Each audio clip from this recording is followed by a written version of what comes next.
Assalamualaikum warahmatullahi wabarakatuh. Salam sejahtera untuk kita semua. Kembali lagi di podcast DPRD Kota Yogyakarta, ruang dialog publik yang menghadirkan pembahasan seputar kinerja, kebijakan, dan peran DPRD di dalam pembangunan Kota Yogyakarta.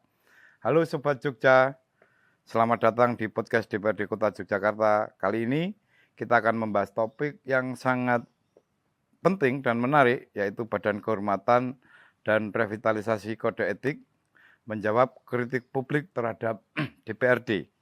Seperti yang kita ketahui, DPRD bukan hanya sebagai lembaga pembuat kebijakan, tapi juga harus menjadi contoh dalam hal integritas, etika, dan profesionalitas. Nah, untuk memastikan itu semua berjalan, ada satu alat kelengkapan penting di DPRD, yaitu Badan Kehormatan atau BK. Bersama saya hari ini, saya menghadirkan perwakilan dari Badan Kehormatan DPRD Kota Yogyakarta. Yang pertama, perkenalkan namanya. Muhammad Afan sebagai Ketua Badan Kehormatan. Yang di sebelah kiri saya. Selamat pagi Sobat Jogja, perkenalkan Afan Baskara Patria sebagai anggota Badan Kehormatan Kota Yogyakarta. Terima kasih Mas Double Afan ini. Ya, Muhammad Afan dan Afan. Muhammad Afan dan Afan. Terima kasih sudah berkenan hadir di studio podcast DPRD Kota Yogyakarta. Yang hari ini akan berbagi cerita seputar peran mereka tentang tantangan yang dihadapi dan pembaruan kode etik yang sedang dilakukan. Baik, yang pertama mungkin apa yang melatar belakangi dan urgensi DPRD Kota Yogyakarta dalam merevitalisasi kode etik anggota Dewan. Mungkin Mas Ketua BK ini, Mas Muhammad Afan, monggo. Oke, terima kasih Pak Ketua. Latar belakang untuk revitalisasi ini karena memang untuk kode etik ini kan terakhir kan dikeluarkan di tahun 2010 Pak Ketua. 2010. Ya. Jadi memang kita sekarang ini sudah semakin maju, semakin berkembang, pemikiran kita juga semakin berkembang. Jadinya kode etik ini memang harus diperbarui supaya kita bisa mengantisipasi apa yang memang nanti menjadi permasalahan di kemudian hari di lembaga kita ini. Begitu Pak. 15 tahun ya. Apa yang atau pasal apa atau narasi apa yang urgent untuk diganti di peraturan kode etik itu, Mas Muhammad Afan? Ada beberapa Pak Ketua. Contohnya kemarin itu yang kita bahas di Pansus ya. Di Pansus itu ada seperti keluarga. Jadi kemarin yang 3 ke kanan, 3 ke kiri itu apa namanya? Apa itu kan terjadi, saya menambahkan itu jadi di kode etik itu yang kita bahas terkait karena di samping itu sudah terlalu lama, sudah dari 2010 itu dengan perkembangan zaman saat ini, sistem keterbukaan informasi saat ini, tentunya kita perlu menyiapkan aturan yang baru. Jadi langkah-langkah antisipasi lah tentunya karena kan sekarang DPRD atau pejabat negara itu menjadi sorotan publik. Kinerja kita selalu diawasi. Jadi itu merupakan tanggung jawab kita kepada masyarakat. Jadi yang mendasari adalah terkait dengan sistem informasi penyampaian DPR kepada masyarakat, tata beracara, tata komunikasi, dan lain sebagainya itu kita atur di kode etik. Mas Afan sudah berapa periode ini? Saya 2 periode. 2 periode. Apa yang perbedaan periode yang kemarin dengan yang sekarang ketika kita mau merevitalisasi termasuk perda kode etik ini atau peraturan kode etik ini? Ya, jadi kita ambil contoh saja terkait dengan tadi saya bilang keterbukaan sistem informasi itu, walaupun itu hanya jarak 5 tahun, itu kan sangat berbeda sekali sekarang. Jadi dengan adanya keterbukaan informasi melalui platform-platform digital, sosial media dan lain sebagainya, itu juga kan dan sebelum lama kita waktu itu ada dengan COVID, itu kan juga merubah tatanan kita dalam rapat, dan tentunya itu juga menjadi pembahasan di kode etik. Nah, seperti itu. Apakah pengambilan keputusan ketika pakai Zoom itu mempunyai legitimasi atau tidak misalnya begitu ya. Seperti itu. Jadi kan kemarin juga akhirnya karena pembatasan untuk temu langsung jadi kita menggunakan pola Zoom. Ya. Itu cuma budaya baru termasuknya. Ya, Mas Muhammad Afan. Peran BK ini apa untuk menjaga kehormatan dan disiplin anggota selama ini menurut Mas Muhammad Afan? Apa yang sudah dilakukan BK selama ini maksudnya ya? Ya. Jadi dalam menjaga kehormatan ini. Ya, jadi kita menjaga di dalam lembaganya dulu Pak Ketua. Supaya nanti di dalam kantor, dalam lembaga ini kita kerja itu sudah disiplin dulu. Supaya ini keluarnya juga akan akan berlanjut gitu. Dari kedisiplinan kita jaga mulai dari misalkan absensinya. Absensinya kita setiap bulan sampai per 3 bulan itu kita keluarkan untuk laporan absensi yang kita teruskan untuk ke fraksi-fraksi supaya bisa mengontrol anggota-anggotanya juga. Nah, dari disiplin itu nanti akan yang kita harapkan ya di luar nanti di lapangannya supaya ini juga lebih tertata begitu Pak Ketua. Untuk menjaga kehormatan dan disiplin anggota kira-kira begitu ya. Ada tambahan dari Mas Awan? Ya, jadi yang pertama tadi sudah disampaikan terkait dengan absensi rapat. Tentunya juga di BK di DPRD ada aturan terkait dengan paripurna. Itu paripurna itu rapat tertinggi dan wajib harus hadir. Itu harus hadir secara fisik dan kita kalau tidak hadir juga harus ada pemberitahuan. Pemberitahuan secara lisan dari anggota ke fraksi atau tertulis. Misal itu tidak bisa datang secara berturut-turut gitu ya. Jadi lalu kita juga ada terkait di DPRD sekarang ini yang bedakan dengan yang dahulu. Ini sekarang kita punya sosial media yang aktif. Wah, kita bisa melihat itu kinerja Dewan Perwakilan dari Masyarakat itu hadir rapat, mengikuti rapat sidak, melakukan sidak. Ini sekarang kita ini kan lebih baik ya daripada yang periode sebelumnya. Bisa terlihat ya. Ya. Ini Mas Muhammad Afan, kira-kira baru berapa bulan sejak dilantik itu? 1 tahun, 2 tahun? Maksudnya gimana Pak Ketua? Sejak dilantik ini menjabat sebagai Ketua BK sudah berapa hari, berapa bulan? Udah berapa ya semenjak 1 tahun ini ya 1 tahun lah, 1 tahun lebih sedikit. Kira ada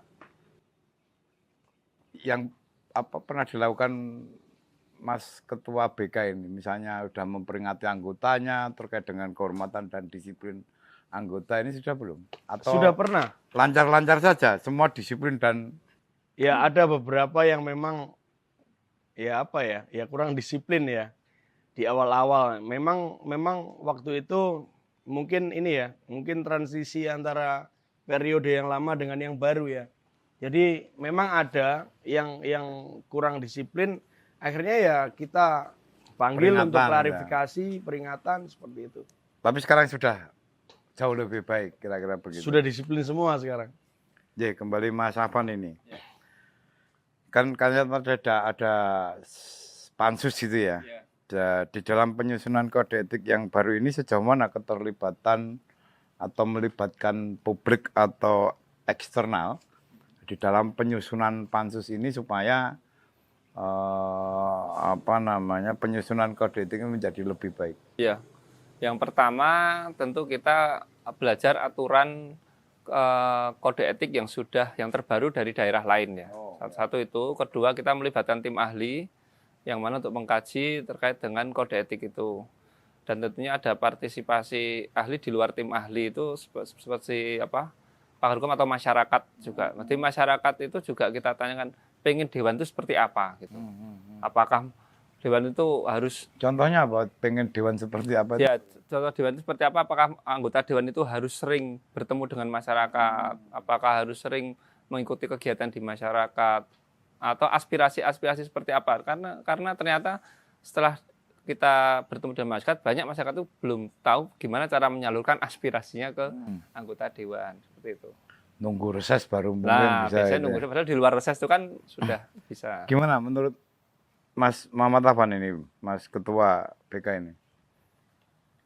Sejauh mana keterlibatan publik dan pihak eksternal di dalam penyusunan kode etik ini? Kalau untuk penyusunan kode etik, kita memang melibatkan eksternal, terutama ya tenaga ahli atau apa kemarin itu. Ini satu pansus ini, Mas. Satu pansus juga. Satu pansus dalam penyusunan kode etik. Itu pihak eksternal itu memang untuk memberikan kita masukan untuk perubahan aturan ini supaya tidak bertabrakan dengan aturan yang lain. Kalau peran masyarakat ya sebenarnya juga ada juga, cuman enggak secara langsung. Jadi memang masukannya ke kita. Ada ruang publik yang teman-teman DPRD atau Pansus Kode Etik untuk memberikan kepada masyarakat, menyampaikan pendapatnya itu, semacam RDPU gitu, ada enggak? Oh, kalau kemarin kita tidak ada RDPU, tapi kan ada semacam kegiatan-kegiatan yang siap bertemu dengan masyarakat dan kita memberitahukan kegiatan DPRD bahwa ada pembahasan terkait dengan kode etik, yaitu mengatur terkait anggota. Nah, di situ aja kita dapat informasi seperti itu. Kembali ke Mas Muhammad Afan. Perbedaan substansial antara kode etik yang lama sama yang terbaru yang sedang dibahas itu apa? Kan paling enggak kemarin Mas Ketua ini membaca ini kode etik yang lama, terus mau ada perubahan, ada revitalisasi yang baru. Perbedaan yang sangat substansi itu apa di perubahan kode etik ini? Belum banyak perubahannya karena memang ya ini kan baru dirumuskan Pak Ketua. Oh. Jadi ini kan baru ada pansus untuk perubahan kode etik. Sudah berjalan pansusnya? Sudah berjalan dan kebetulan beliaunya ini ketua pansusnya. Jadi nanti yang langsung bisa menjelaskan beliaunya ini. Gimana Mas Awan? Iya, saya menambahkan. Jadi kalau dilihat dari yang tahun 2010 dan saat ini itu sebetulnya tidak banyak karena itu kan mengatur kode etika terkait dengan DPRD ya. Ambil contoh seperti semisal mengikuti kegiatan rapat itu kita tidak bermain HP dan hal seperti itu. Berpakaian, ketika paripurna harus menggunakan pakaian yang sesuai dengan undangan. Lalu dan yang paling mendasar saya kira itu tadi terkait dengan kehadiran rapat yang tadi yang tahun 2010 itu belum ada. Tadi contohnya Zoom itu ternyata kita masukkan di kode etik yang terbaru ini. Salah satunya itu. Kembali ke Mas Muhammad Afan. Kita tahu bahwa kritik masyarakat ini kan terhadap perilaku Dewan sering muncul di publik. Mereka menulis, misalnya ini yang baru viral kemarin saya baca, ini ada anggota Dewan, dia parkir seenaknya, ya, terus ada mobil mau lewat nggak bisa. Nah, itu tetangganya terus si Dewan ini marah-marah kira-kira begitu. Nah ini, bagaimana teman-teman BK DPRD Kota Jogja ini merespon peristiwa atau seandainya ada anggota Dewan Kota Yogyakarta yang begitu gitu, kira-kira menurut Pak Muhammad gimana ini, Mas Muhammad apa nih? Jadi yang pertama Pak Ketua, memang sekarang ini saya atas inisiatif sendiri memang membuat bagaimana caranya masyarakat ini bisa menghubungi kami di BK. Itu dengan nomor saya sendiri untuk aduan dalam lembaga ini, yang bekerja di dalam lembaga ini. Untuk nanti masyarakat itu supaya lebih mudah menghubungi atau memberikan masukan atau mengadu tentang dewannya, itu bisa lewat kita langsung. Jadi memang kita buka nomor telepon saya yang saya cantumkan untuk nanti kalau ada aduan masyarakat kepada dewannya itu nanti bisa langsung lewat saya, nanti akan ya kalau pelaksanaannya nanti ya akan kita panggil, kita klarifikasi. Harus viral biasa dulu nggak kira-kira? Jangan sampai. Jangan sampai. Karena yang terjadi kan sekarang ini banyak anggota dewan itu sebelum jadi ngemis-ngemis suara, tapi setelah jadi petantang-petenteng kira-kira itu.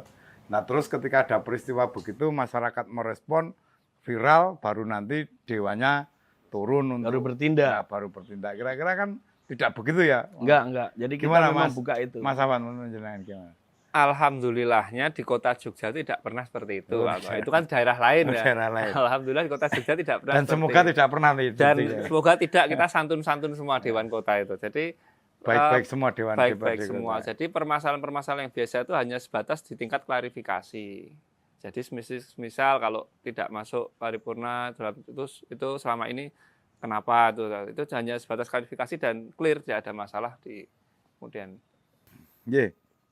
Kembali ke Mas Muhammad Afan. Dalam prakteknya, tantangan apa yang paling sering dihadapi BK itu saat menegakkan aturan etika? Apa tantangan terberatnya ketika harus menegakkan ini? Bisa saja ini misalnya, wah ini anggota saya sendiri, ini kawan akrab saya ini, sementara dia melanggar kode etik ini harus bagaimana? Nah, ini bagaimana tindakan Pak Muhammad Afan ini? Jadi sebenarnya kita ini ya bingung juga sebenarnya. Yang pertama kita harus menegakkan aturan karena ini lembaga kita bekerja cari uang di situ. Kita punya sumpah di situ. Yang kedua, ini teman-teman kita semua juga ini yang harus kita tegakkan. Jadi ya tetap kita tegakkan tapi kita memang penanganannya itu soft aja gitu loh Pak Ketua. Jadi enggak yang terus keras kencang gitu. Lebih pada pendekatan persuasif gitu ya, pertemanan. Mbok kamu jangan begini, kamu jangan begitu. Betul. Sebagai anggota dewan. Gimana Mas Awan? Ya selama ini namanya mengatur diri kita sendiri itu kan kadang-kadang ya dilemanya ini teman kita sendiri, sampaikan Pak Ketua ini teman kita sendiri. Tapi mau tidak mau karena BK ini dibentuk untuk mengatur anggota ya kita tegakkan aturan itu dengan sebaik-baiknya. Harapannya tidak sampai pembuatan surat yang sifatnya itu sampai ke pemberhentian, tidak, tapi selama ini cuma kita klarifikasi dan teman-teman saya kira juga tidak susah untuk komunikasi. Terkadang kan saya begini, karena merasa ini wah BK-nya kan teman saya, ini BK-nya kan baik dengan saya. Ketika saya begini, enggak apa-apa lah, saya yakin saya tidak akan diberikan sanksi gitu. Nah ini kan kadang ada pertarungan nurani itu. Terus pernah enggak berpikir begitu ketika dalam melakukan penegakan kode etik itu? Kita tetap aja Pak Ketua. Jadi tetap aja bagaimana caranya bersikap tegas dalam pertemanan gitu loh. Ya adalah ketegasan yang memang kita lontarkan secara bercanda atau bagaimana. Itu tetap aja kita lakukan. Untuk menjaga aja. Menjaga supaya lembaga kita ini tetap terhormat gitu loh. Nah, dalam membuat pansus itu kira-kira itu mengganggu enggak? Mengganggu di dalam penyusunan kode etik itu enggak? Sebenarnya enggak sih. Gimana? Ya tentunya dalam penyusunan pansus itu ada dinamika. Kita kan ada anggota pansus sekitar lebih dari 10 orang. Itu kan mempunyai pemikiran berbeda-beda. Nah, pemikiran beda-beda ini yang tentunya juga cara pandang kita dalam penegakan aturan itu juga berbeda. Tapi ya inti dari semua itu adalah mereka ini semua mau untuk diatur dan tunduk kepada aturan BK, itu saja. Baik, kembali ke Mas Muhammad Afan ini, Ketua BK ini. Terus bagaimana DPRD membangun budaya internal yang mendukung integritas tanpa harus menunggu pelanggaran yang terjadi? Jadi kira-kira apa yang dilakukan Mas Muhammad Afan ini supaya membangun integritas teman-teman anggota Dewan ini jangan sampai ini terjadi, itu apa yang dilakukan Mas Muhammad Afan? Yang pertama itu tetap kita bagaimana cara menjaga kedisiplinan anggota Dewan Pak Ketua. Dengan mengikuti seluruh agenda kegiatannya di dalam lembaga ini, dalam kantor ini, dengan cara mengatur absensinya, nanti begitu nanti tidak mengikuti beberapa kali rapat ada teguran, ya kan, terus diklarifikasi kenapa, Itu kan dari situ kan tetap ini Pak Ketua, menjaga apa ya? Ya yang lain juga gitu loh. Dari kedisiplinan ini. Jadi sebelum ada putusan, ibaratnya putusan pelanggaran, itu Mas Muhammad Afan sudah mencoba memagari dan memberitahu supaya ini pelanggarannya ini, kira-kira begitu ya. Kita kasih tahu. Jadi supaya ini tidak terjadi putusan Iya. terus ono sidang, terus Betul. ada sidang kode etik misalnya begitu. Maksudnya semakin meluas kan. Gimana Mas Afan? Ya tentunya antisipasi kita dari BK yang pertama ya setiap fraksi kan sudah kita kirim untuk aturan kode etik. Nanti yang terbaru sudah disahkan, mungkin yang terbaru kita kirim. Yang kedua ya kita sama anggota saling mengingatkan, itu saja mengingatkan terkait dengan ya kalau ada undangan rapat itu pakaian dan lain sebagainya, kita dalam BK juga mengingatkan walaupun itu di luar fraksi kita juga kita mengingatkan seperti itu. Sehingga saling mengingatkan Ya. budaya itu harus kita bangun supaya sesama anggota DPRD ini untuk tidak saling sikut menyikut, kira-kira begitu. Jadi yang terakhir Mas Muhammad Afan, apa harapan dan pesan dari BK kepada masyarakat terkait peran pengawasan publik terhadap DPRD Kota Yogyakarta? Pesan-pesan apa yang ingin disampaikan? Pesan-pesannya untuk masyarakat. Jadi masyarakat tidak perlu khawatir, nggak perlu takut, nggak tahu caranya bagaimana cara memberikan masukan atau mengadu terhadap dewannya. Gimana caranya kinerja dewan ini diperbaiki atau segala macam. Nanti langsung aja, jadi ke kantor dewan, datang ke ruang badan kehormatan, langsung temui kita. Itu nanti kita akan terima segala aduan, terima segala masukan untuk lebih lebih baik untuk kita juga gitu loh. Begitu Pak Ketua. Untuk kinerja dewan Iya, betul. langsung bisa datang kepada masyarakat, langsung bisa datang ke Badan kehormatan. badan kehormatan yang ada di kantor DPRD Kota, kira-kira. Betul. Monggo Mas Afan, gimana pesan terakhir untuk masyarakat? Iya, monggo masyarakat tidak usah terlalu segan untuk hadir di rumah rakyat di DPRD Kota ketika ada keluhan atau minta informasi terkait anggota dewan. BK, Badan Kehormatan DPRD Kota Yogyakarta itu terbuka. Siapa saja bisa boleh untuk melaporkan, bertanya terkait dengan kinerja dewan di sini. Itu aja. Baik Mas Muhammad Afan dan Mas Afan ini kira-kira sebenarnya memang lebih baik membuka telepon hotline yang bisa dihubungi oleh masyarakat supaya bisa masyarakat langsung telepon. Sehingga langsung BK bisa menerima, kira-kira begitu nggih. Baik, terima kasih kepada Badan Kehormatan DPRD Kota Yogyakarta dan atas waktunya serta penjelasan pada hari ini. Kita jadi lebih paham menjaga marwah dan etika lembaga ini bukan hanya tugas BK, tetapi menjadi tanggung jawab bersama baik anggota dewan maupun masyarakat sebagai pengawas publik. Semoga revitalisasi kode etik ini bisa menjadi langkah nyata menuju DPRD yang lebih berintegritas, transparan, dan responsif terhadap kritik masyarakat. Saya, Wisnu Sabdono Putro, pamit undur diri. Sampai jumpa di episode berikutnya. Podcast DPRD Kota Yogyakarta. Salam transparan, akuntabel, dan berintegrasi. Wassalamualaikum warahmatullahi wabarakatuh.